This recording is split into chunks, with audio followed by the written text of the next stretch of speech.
জাপানের শিশু শিক্ষা ব্যবস্থা বিশ্বের অন্যতম সেরা এবং সর্বমহলে প্রশংসিত। এখানে শিশুরা শুধু পড়াশোনা নয়, বরং নৈতিক শিক্ষা, শৃঙ্খলা এবং বাস্তব জীবনের দক্ষতাও অর্জন করে। জাপানি সমাজে শিক্ষাকে অত্যন্ত গুরুত্ব সহকারে দেখা হয় এবং ছোটবেলা থেকেই শিশুদের সুশৃঙ্খল ও দায়িত্বশীল করে গড়ে তোলার চেষ্টা করা হয়। জাপানে প্রাথমিক শিক্ষা শুরু হওয়ার আগেই শেখানো হয় জীবন দক্ষতা। জাপানে শিশুদের আনুষ্ঠানিক শিক্ষা শুরু হয় 6 বছর বয়সে, কিন্তু তার আগেই তাদের অনেক গুরুত্বপূর্ণ জীবন দক্ষতা শেখানো হয়। শিশুরা পরিবারের বড়দের কাছ থেকে শিষ্টাচার, সময়ানুবর্তিতা, আত্মনির্ভরতা এবং শৃঙ্খলার শিক্ষা পায়।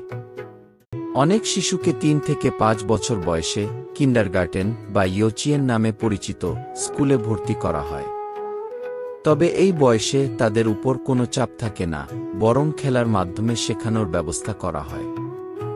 জাপানি শিশুরা ছোটবেলা থেকেই নিজেদের জিনিসপত্র গুছিয়ে রাখা, নিজের খাওয়া নিজে করা এবং আত্মনির্ভরশীল হওয়ার শিক্ষা পায়।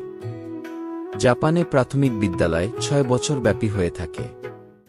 তবে এই পর্যায়ে বড় কোনো পরীক্ষা নেওয়া হয় না। জাপানি শিক্ষা ব্যবস্থার সবচেয়ে গুরুত্বপূর্ণ দিক হল নৈতিকতা ও সামাজিক মূল্যবোধ শেখানো। শিশুদের সম্মান করা, শিষ্টাচার বজায় রাখা, দলগতভাবে কাজ করা এবং অন্যের প্রতি দয়া প্রদর্শন করা শেখানো হয়। স্কুলে প্রথম কয়েক বছর তারা লেখাপড়ার চেয়ে ভালো মানুষ হওয়া শেখে। একটি মজার ব্যাপার হল শিক্ষার্থীদের স্কুল পরিষ্কার করার দায়িত্ব তাদের নিজেদের। জাপানের সব স্কুলেই শিক্ষার্থীরা ক্লাসরুম, করিডোর ও টয়লেট নিজেরা পরিষ্কার করে। এতে শিশুদের পরিশ্রম ও দায়িত্ববোধ বাড়ে। জাপানি শিক্ষকদের মতে শুধু পরীক্ষায় ভালো নম্বর পাওয়াই নয়, বরং ভালো চরিত্র গঠন করাই প্রকৃত শিক্ষা। জাপানি শিশুরা ছোটবেলা থেকেই পরিশ্রম করার অভ্যাস গড়ে তোলে। ক্লাসের সময় টিচার ও স্টুডেন্টদের সম্পর্ক খুবই বন্ধুত্বপূর্ণ, কিন্তু শৃঙ্খলার ব্যাপারে কোনো ছাড় নেই। স্কুল ইউনিফর্ম বাধ্যতামূলক এবং প্রত্যেক শিক্ষার্থীকে সমানভাবে গুরুত্ব দেওয়া হয়। লেকচার ভিত্তিক ক্লাসের পাশাপাশি দলগত কাজ, গবেষণা ও প্রজেক্টের উপর গুরুত্ব দেওয়া হয়।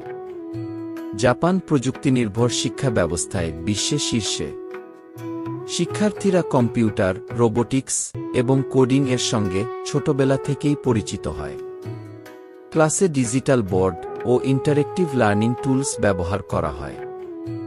জাপানি শিক্ষার্থীদের স্কুলের রুটিন বেশ ব্যস্ত থাকে। সাধারণত সকাল 8টায় স্কুল শুরু হয় এবং বিকেল 3 থেকে 4টা পর্যন্ত চলে।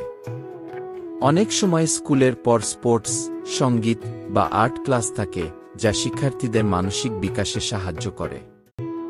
জাপানের শিশুরা ছোটবেলা থেকেই অতিরিক্ত পরিশ্রম করতে শেখে, যা ভবিষ্যতে তাদের কর্মজীবনে সফল হতে সাহায্য করে। জাপানের স্কুলে স্বাস্থ্যকর খাবার ও ভালো অভ্যাস গড়ে তোলার উপর জোর দেওয়া হয়।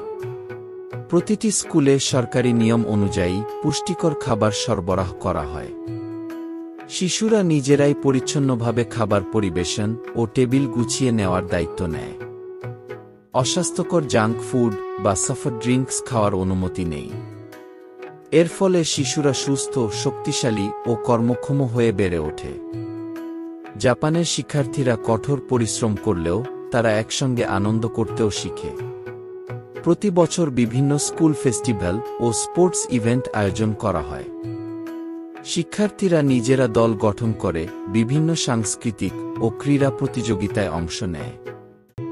দলগত চেতনা গড়ে তোলার জন্য স্কুল ট্রিপ ও শিক্ষা সফর পরিচালনা করা হয়। এতে শিশুদের মধ্যে সহযোগিতার মনোভাব ও সামাজিক দক্ষতা তৈরি হয়। জাপানের শিক্ষা ব্যবস্থা বিশ্বের অন্যতম সেরা হওয়ার মূল কারণ হল তাদের ব্যতিক্রমী শিক্ষা দর্শন। এ কারণে জাপানি শিশুরা শুধু শিক্ষায় নয়, বরং বাস্তব জীবনের প্রতিটি ক্ষেত্রে সফল হয়। এই শিক্ষা ব্যবস্থা যদি অন্য দেশগুলো গ্রহণ করতে পারে, তাহলে শিশুদের ভবিষ্যৎ আরও উজ্জ্বল হবে। ভিডিওটি ভালো লাগলে লাইক, শেয়ার এবং সাবস্ক্রাইব করুন। ধন্যবাদ সবাইকে।